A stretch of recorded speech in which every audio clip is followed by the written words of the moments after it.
Hola amigos, soy Ray Reyes y bienvenidos a su video tutorial sobre introducción a la programación, es decir, algoritmos computacionales. En este video quiero enfocarme en algunos temas de mucha importancia para cualquier persona que quiera aprender a programar. Dentro de los temas voy a estar explicándole cuáles son las fases para nosotros resolver problemas utilizando el computador. ¿Qué son los algoritmos y por qué necesito aprender algoritmos para hacer programas de computadora? ¿Cuáles son sus características? Voy a mostrarle un ejemplo bastante sencillo para que podamos entender los temas preliminares. Vamos a estar viendo cuáles son los operadores que yo necesito aprender para hacer programas de computadora, en qué orden se ejecutan los operadores en una fórmula matemática, qué son las expresiones algebraicas y qué son las expresiones logarítmicas, cuál de ellas dos las va a entender la computadora, qué son las variables y las constantes y para qué se utilizan dentro de un algoritmo, cuáles son los tipos de datos que yo les tengo que asignar a las variables que declaro en un algoritmo. Y por último, vamos a estar hablando un poco de lo que son los pseudocódigos y los diagramas de flujo. Ambas herramientas de suma importancia al momento de nosotros querer hacer un algoritmo de algún tipo de problema matemático para que me lo resuelva el computador. Al momento de yo enfrentarme a una problemática, necesito realizar una serie de pasos. Ningún programa de computadora se realiza de un momento para otro. Yo tengo que seguir una serie de pasos para que al final lo que yo haga utilizando el computador sea algo que valga la pena y algo que funcione bien. Dentro de esas fases tenemos la primera fase, que es la fase de definir y analizar el problema. Casi el 98% de estudiantes fallan en esta fase porque el profesor les da un problema para que lo analicen y ellos no entienden qué es lo que el profesor les está pidiendo. Por ende, intentan hacer el problema en la computadora y no dan con el resultado que se les está pidiendo, simplemente porque no les gusta sentarse a analizar con un papel, anotar bien y desglosar qué es lo que el profesor o el jefe o la persona que nos está pidiendo un programa quiere que le hagamos. Cuando nosotros entendemos al 100% qué es lo que nosotros necesitamos hacer, entonces nos sentamos a diseñar el algoritmo. El algoritmo conlleva dos etapas. Primera, un pseudocódigo, que son los pasos ordenados en texto, en donde yo explico lo que voy a hacer, y el diagrama de flujo, que es lo mismo que un pseudocódigo, pero con figuras, las cuales vamos a ver un poquito más adelante para que entendamos a qué nos referimos. Cuando yo hago bien mi algoritmo, entonces yo puedo pasar a codificar mi programa en cualquier lenguaje de computadora, en cualquier lenguaje de programación. Este lenguaje puede ser Delphi, puede ser Visual Basic, puede ser C#, puede ser Java, cualquier lenguaje que yo domino. Lo importante está en esta parte de aquí, en yo hacer mi algoritmo de manera adecuada, y es solamente pasar mi pseudocódigo, mi diagrama de flujo, al lenguaje de programación que yo domino. Cuando yo logro codificar mi programa, entonces yo paso a la parte de depurar el programa, es decir, hacerle varias pruebas de escritorio para ver si al 100% el programa hace la operación que yo quiero que haga. Cuando está todo bien, entonces paso a la parte de la documentación, que es realizar un pequeño manual en donde le explica al usuario cómo instalar el programa, cómo desinstalarlo y cómo utilizarlo en todos sus detalles. Y por último, entonces, el mantenimiento. Muchas veces el usuario va a querer que se le cambien cosas al programa, entonces ahí entramos nosotros para cambiarle algunos cálculos o cambiarle interfaz visual, etcétera. Estos pasos necesitamos aplicarlo al 100% si queremos producir software de calidad. Hay muchas personas que quieren hacer el paso de la codificación, ponerse a tirar código en un programa sin saber lo que se le está pidiendo y sin haber diseñado adecuadamente un algoritmo. Entonces llegan a este paso, no saben qué hacer, se frustran y dicen que no, que los algoritmos son demasiado difíciles, pero es simplemente porque han querido saltarse el paso 1 y el paso 2. Entonces, ¿qué vendría siendo en sí un algoritmo? Un algoritmo es un conjunto ordenado de pasos que me van a mí a definir un proceso para yo resolver un problema. Los algoritmos son la espina dorsal de la programación. Una persona que no sepa diseñar un buen algoritmo no va a saber hacer un programa de computadora. Y para diseñar un buen algoritmo no hay que ser un genio, solamente hay que practicar lo suficiente, ver varios ejemplos de algoritmos, si no lo entienden a la primera, intentarlo hasta que lo logren. Personalmente yo cuando di mis primeras materias de algoritmo me iba muy mal, simplemente porque no estudiaba lo suficiente o porque no buscaba la ayuda a tiempo. Error que espero que ustedes no cometan. Entonces, ¿cuáles son las características que tiene que tener un algoritmo para que funcione al 100% bien? Número 1, tiene que ser finito. Un algoritmo no puede ser infinito, es decir, un bucle que nunca termina. Tiene que tener una serie de pasos y esos pasos deben de tener un final. El algoritmo debe de ser preciso. También debemos de especificar lo más claro posible cada uno de los pasos. ¿Qué se va a hacer en cada paso para que esté todo claro? También un algoritmo puede tener 0 entradas, es decir, no necesita ningún dato que le suministre el usuario para trabajar, o puede tener varias entradas para que el usuario le entre datos y de esa manera entonces tomarlo para ejecutar el programa. También un algoritmo debe de tener al menos una salida, que son los resultados que yo voy a obtener después de correr mi programa. Y por último, tiene que ser eficaz. Por ejemplo, no es lo mismo un algoritmo para hacer un proceso matemático de 80 líneas a un algoritmo que hace lo mismo en 5 o 10 líneas. O sea, debemos de tener claro esto de que los algoritmos tienen que ser eficaces al momento de realizar su trabajo o su función. Y aquí vemos nuestro primer ejemplo de un algoritmo. El algoritmo en sí se escribe con palabras normales, de nuestro vocabulario normal. Por ejemplo, un algoritmo para enumerar los pasos de las actividades que una persona realiza normalmente desde que se levanta hasta que se acuesta. Entonces, vemos aquí una serie de pasos ordenados de todo lo que la persona hace desde que se levanta hasta que se arregla, después sale para el trabajo, después regresa a la casa y todo lo que hace hasta que se va a acostar. Estos pasos tienen que ser ordenados porque, por ejemplo, una persona no puede ir al baño si primero no se levanta. O una persona no puede ir al trabajo si primero no se cambia para ir al trabajo. Entonces, ahí es donde radica la lógica de un algoritmo. En nosotros ir plasmando uno a uno los pasos de las cosas que se nos está pidiendo hasta nosotros tener el resultado final. Dentro de la programación, ¿cuáles son los operadores que yo necesito conocer para yo realizar mis programas? Primero están los operadores matemáticos. Dentro de ellos tenemos el operador de suma, y aquí tenemos un pequeño ejemplo, el operador de resta, el operador para realizar la multiplicación. Nótese que no es una X, como generalmente lo escribimos, sino el signo de asterisco. El operador de división, que no va a ser una rayita con un puntito arriba y uno abajo, sino un slash. Y este va a ser para la división entera. Es decir, si yo divido 5 entre 2, va a dar a 2. No va a dar 2 punto algo, sino que va a dar el 2 entero. Ahora, si quiero saber la división decimal con el punto decimal, voy a utilizar este operador o voy a utilizar este operador. Por ejemplo, 5 dividido entre 2, división decimal, le va a dar 2.5.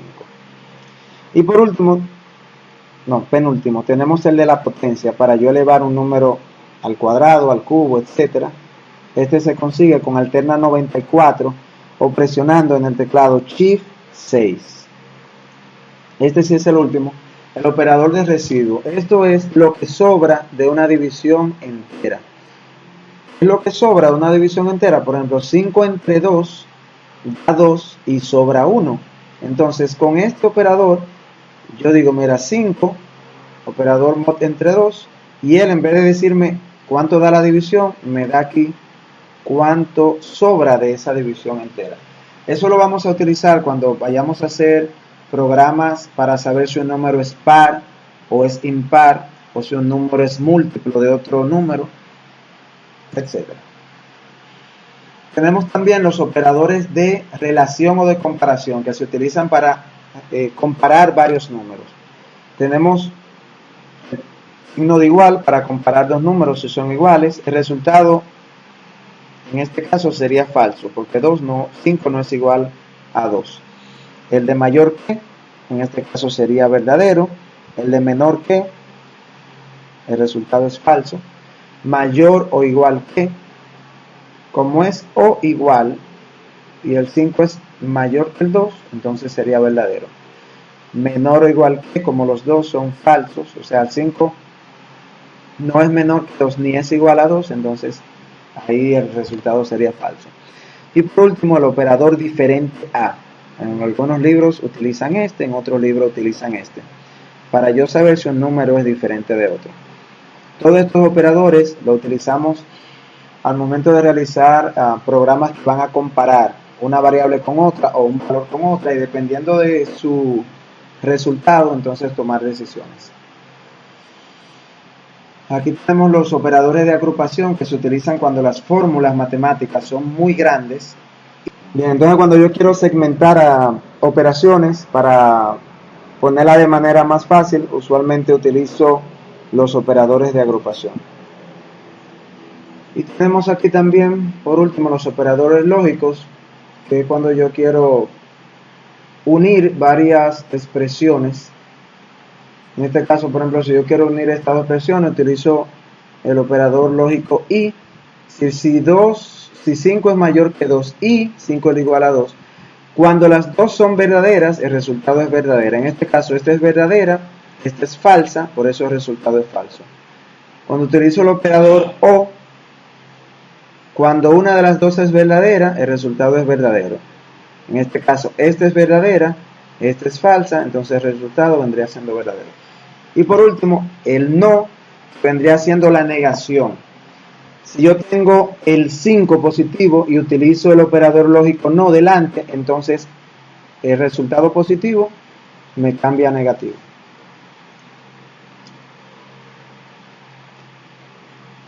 Cuando yo tengo una fórmula matemática muy larga y dentro de ella tengo muchos operadores matemáticos, no se resuelve de izquierda a derecha, sino que yo tengo que tener presente que primero todo lo que está dentro del paréntesis se calcula primero, después la potencia, después la multiplicación, después la división y después la suma y la resta.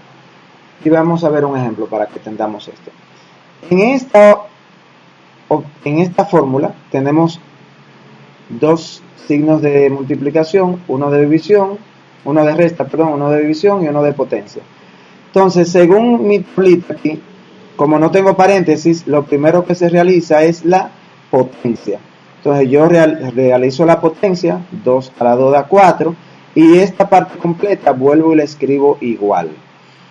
Ahora me quedan multiplicación, división y resta. La multiplicación se hace primero, 3 por 2, 6, bajo el signo de menos, 4 por 5, 20, y esto lo escribo igual. Ahora me queda división y resta. La división se hace primero, 20 entre 4 me queda 5, esta parte la bajo igual, y entonces por último realizo la resta. Necesitamos dominar al 100% este orden de ejecución, porque si no lo hacemos así podemos incurrir en muchos errores al momento de realizar nuestros programas, porque no nos van a dar el resultado que nosotros queremos. Tenemos también que vamos a tener que lidiar con dos tipos de expresiones. Las expresiones algebraicas, que son estas que están aquí, son fórmulas como nosotros la encontramos en internet o como nos la da el profesor, para que nosotros tengamos que transformarlas en expresiones logarítmicas, porque no tenemos manera de escribir esto de esta forma como están y que la computadora lo entienda. Por ejemplo, aquí yo veo que hay 3 multiplicaciones, pero de manera algebraica no se pone el signo de multiplicación. Aquí veo que hay una división, pero esto es de manera algebraica, la computadora no lo entiende así. Entonces, yo necesito cambiar cada una de estas expresiones a expresiones logarítmicas. Veamos la primera. En la primera tenemos una raíz cuadrada. La raíz cuadrada se consigue en expresión logarítmica, yo poniendo la potencia a 1/2. ¿Por qué a 1/2? Aquí hay un 2 que no se marca, entonces se eleva a 1/2. Si fuera un 3, sería 1/3 y así sucesivamente. Entonces yo pongo la b al cuadrado con el signo de potencia menos 4 por a por c, lo agrupo con el paréntesis para delimitar estas operaciones de aquí, y entonces al final todo esto entre paréntesis elevado a 1/2, que es lo mismo que la raíz cuadrada. En este segundo caso de aquí, yo tengo, aquí tengo una resta normal y aquí tengo una potencia, más esta resta y la potencia. El tercero es una multiplicación, como lo había dicho, x por y por z. Aquí yo tengo multiplicación, suma, multiplicación y división. Y tenemos aquí el resultado. 3 por x más 2 por y. Todo eso entre paréntesis, entre 2z. Y por último, entonces tenemos esta de aquí, que es una potencia, más otra potencia, dividido todo entre z al cuadrado.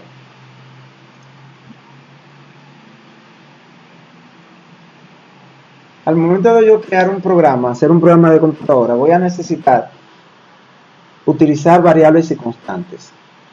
Una variable y una constante son espacios de memoria que almacenan valores cuando yo estoy ejecutando un programa. Lo único que la variable almacena un valor desconocido, un valor que puede ser cualquiera. Por ejemplo, en una variable que se llame sueldo, el valor puede ser 10.000, 20.000, 15.000, 80.000. Es decir, al momento de yo correr el programa, yo no sé cuánto va a valer esa variable. En cambio, una constante va a tener un valor fijo desde el principio y no va a cambiar. El ejemplo que más se entiende es el valor del pi. Por ejemplo, el pi vale 3.14 en todos los programas, en todas las fórmulas matemáticas, en todo lo que vayamos a hacer. Entonces, si declaramos una variable que se llame pi, desde el principio le damos 3.14 y mientras estemos corriendo el programa, ese valor no va a variar. También yo tengo que tener presente que al momento de declarar una variable existen muchos tipos de datos. Por ejemplo, una variable puede ser numérica, si va a almacenar un número entero o un número real. Y aquí tenemos ejemplos de cómo se llamaría esa variable. Por ejemplo, una variable edad, que sería un número entero. Una variable cantidad, podría ser entero real y así sucesivamente. Tenemos aquí las variables alfanuméricas o la variable de texto, que van a almacenar números y letras al mismo tiempo. Por ejemplo, nombre, dirección, apellido, etc. Tenemos la variable de tipo carácter, que va a almacenar una sola letra. Por ejemplo, en horario, si fuera horario en la mañana, sería una M, por ejemplo. Si fuera horario en la tarde, sería una T. O día de la semana, una letra para cada día de la semana. Tenemos una variable de fecha-hora que va a almacenar una fecha, por ejemplo, fecha de nacimiento, o una hora, por ejemplo, hora de entrada de un empleado. Y por último, las variables tipo booleanas que van a almacenar un sí o un no. En este caso, ¿es casado? Solamente hay dos respuestas para eso, sí o no. ¿Fuma? Sí o no. Entonces, al momento de yo declarar una variable y ponerle un nombre, debo de decir qué tipo de datos va a almacenar esa variable dentro de mi programa. Entonces, por último, vamos a ver los dos tipos de algoritmos que nosotros necesitamos dominar. Dijimos allá en el índice que son los pseudocódigos y los diagramas de flujo. Los pseudocódigos es cuando nosotros escribimos en español, paso por paso, el orden en que yo voy a resolver un problema. El pseudocódigo es un falso lenguaje, pero es muy importante porque al final yo voy a traducir cada línea de mi pseudocódigo al lenguaje de programación que voy a estar utilizando. ¿Cuáles palabras yo tengo que aprenderme desde hoy al momento de yo realizar un pseudocódigo? Por ejemplo, la palabra inicio para darle inicio a mi pseudocódigo o a un bloque dentro de él. La palabra escribir para yo desplegar un mensaje, generalmente una salida para que el usuario vea un resultado o lea un mensaje. La palabra leer para yo leer un valor que será almacenada en una variable. Esto de aquí para yo asignarle un valor a una variable cuando estoy realizando cálculos, no se utiliza el signo de igual. Fin para yo darle fin a mi pseudocódigo o fin al bloque que estoy utilizando. Esto es para sacar el valor absoluto, es decir, eliminar los puntos decimales. Estas de aquí, sí, si no, se utilizan cuando yo vaya a hacer algoritmos que necesiten decisiones. Esto también es para seleccionar diferentes opciones, dependiendo de una comparación, etcétera, etcétera. Y de todas estas, al final, entero para declarar una variable que va a almacenar un tipo de dato entero. Esto que va a declarar una variable que va a ser de tipo real o de tipo carácter. Y cuando una línea tenga dos slash, significa que es una línea de comentario, que no se va a ejecutar en el programa, sino con un comentario para yo aclarar cualquier tipo de duda. Todas estas de aquí son bucles, que no lo voy a explicar ahora, sino que lo vamos a ver despacio en videos futuros. Vamos a ver una estructura básica de un pseudocódigo. Cuando el pseudocódigo que yo quiero hacer tiene una estructura se llama, por ejemplo, una estructura donde comienza, yo le doy entradas, hago mis cálculos, le doy salida y termina. Es una estructura secuencial que no tiene ningún tipo de decisiones dentro del programa. Si es así el programa, yo debo de aprenderme esto que está aquí. Primero comienzo con inicio. En esta parte de aquí, este texto es fijo siempre. Aquí voy a declarar las variables y de qué tipo de datos son. Esto es un comentario, ¿verdad? Aquí voy a leer los datos que el usuario va a entrar para irlo almacenando dentro de mis variables. Aquí voy a realizar cálculos con las variables aquí que tenga de entrada. Y por último, entonces, estos cálculos le voy a dar salida. Si me aprendo esta estructura básica de pseudocódigo, voy a poder resolver la mayoría de programas o de problemas que me asignen en la materia de algoritmos. Después que yo aprendo a hacer el pseudocódigo, entonces necesito aprender a hacer mi diagrama de flujo, que no es más que un algoritmo, pero en vez de letra, yo utilizar figuras. Y cada una de esas figuras entonces va a tener una acción. ¿Cuáles son las reglas que yo tengo que tener presente en el momento de yo realizar un diagrama de flujo? Primero, que los diagramas de flujo se escriben de arriba hacia abajo y de izquierda a derecha. Todos los símbolos del diagrama de flujo, excepto las líneas, las rayitas, deben de llevar una información dentro que me diga a mí qué es lo que yo estoy haciendo. También las figuras de un diagrama de flujo deben de tener una sola flecha que sale de ellas. La única que tiene dos flechas que sale de ellas son los elementos de decisión. Y por último, las rayas, las flechas o las líneas de un diagrama de flujo nunca deben cruzarse. Hay que buscar la manera de que no se crucen una encima de otra. En esta imagen tenemos cuáles son las imágenes, cuáles son los símbolos que más vamos a utilizar dentro de un diagrama de flujo. Esos símbolos son el símbolo de inicio y el símbolo de fin, que son el mismo, el símbolo de proceso para realizar cálculos matemáticos, el símbolo de entrada para leer las variables, el símbolo de salida, la diferencia es que esta es por pantalla y esta es por impresora o por documento, y el símbolo de decisión. Estos son símbolos de bucles que vamos a ver un poquito más adelante. Este símbolo se utiliza cuando quiero almacenar un dato, etcétera, etcétera. Es bueno que puedan utilizar Google para buscar otros símbolos. Yo me enfoco en ponerle los símbolos que yo más utilizo y los que veo que se utilizan generalmente cuando se va a resolver un problema utilizando algoritmos. Aquí tenemos un ejemplo básico de cómo sería la estructura de un algoritmo secuencial que no lleva ningún tipo de decisión. Tengo un inicio, aquí voy a definir todas las variables que voy a utilizar y de qué tipo de datos son, si son enteros, reales, de texto, etcétera.